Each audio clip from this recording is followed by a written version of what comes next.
वह कब अकेली बिन टंटा के बाहर निकल सकेगी, कब जाएगी वह उन सब चिंताओं की गठरी आंगन में गाड़कर।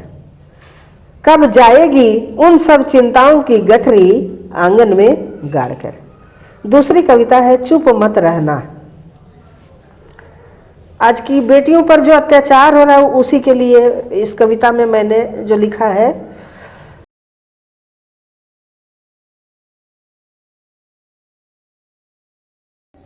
और एक स्त्री के रूप में है। शीर्षक है कब निकलेगी, प्रश्न चिन्ह है कब निकलेगी। एक स्त्री जब भी घर से निकलती है साथ साथ चलता है उसके चूल्हा चौका बर्तन बासन सास ननद चिंटू मिंटू। एक स्त्री जब भी घर से निकलती है साथ साथ चलता है उसके चूल्हा चौका बर्तन बासन सास ननद चिंटू मिंटू। जब भी वह बाहर निकलती है साथ साथ चलता है उसके राशन पानी मेहमान मेजबान। साथ साथ चलता है उसके राशन पानी मेहमान मेजबान। झाड़ू पोछा बैगन भाजी बेटी का ससुराल ससुराल वालों का अत्याचार चलता है उसके साथ साथ। झाड़ू पोछा बैगन भाजी बेटी का ससुराल ससुराल वालों का अत्याचार चलता है उसके साथ साथ। और भी बहुत कुछ चलता है उसके साथ साथ, जैसे कि चिंता की एक अदृश्य रेखा चलती है उसके समानांतर। जैसे कि चिंता की एक अदृश्य रेखा चलती है उसके समानांतर। चुभती कड़वी बातें गालियां अपमान सब कुछ चलता चलता है उसकी स्थायी साया बनकर। चुभती कड़वी बातें गालियां अपमान सब कुछ चलता चलता है उसकी स्थायी साया बनकर। हे राम, वह कब अकेली बिन टंटा के बाहर निकल सकेगी।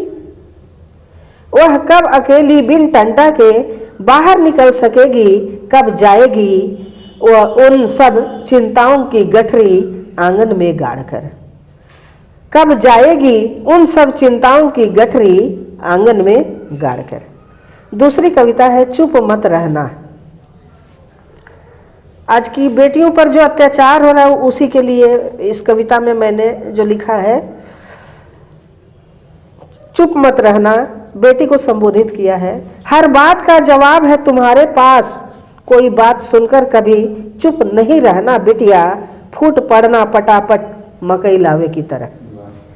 फूट पड़ना पटापट मकई लावे की तरह मजाल है जो कोई भी तुम्हें कुछ कहकर निकल जाए। खूब बोलो बिटिया सब कुछ बोलो, सही बोलो कटु सत्य बोलो। मिर्ची लगेगी लहरेगी सच्चाई से भागेगा कैसे। चुप मत होना कभी सिल दिए जाएंगे होठ तुम्हारे। चुप मत होना कभी सिल दिए जाएंगे होठ तुम्हारे, गाल पर जड़े जाएंगे चांटे। प्रतिकार करना तुम्हारा वाजिब हक है। प्रतिकार करना तुम्हारा वाजिब हक है। बोलो कि बहरे भी सुने गूंगे भी बोले। बनो मिसाल बेटिया सबका प्रतिनिधित्व करो। चुप मत होना कभी चुप मत रहना कभी।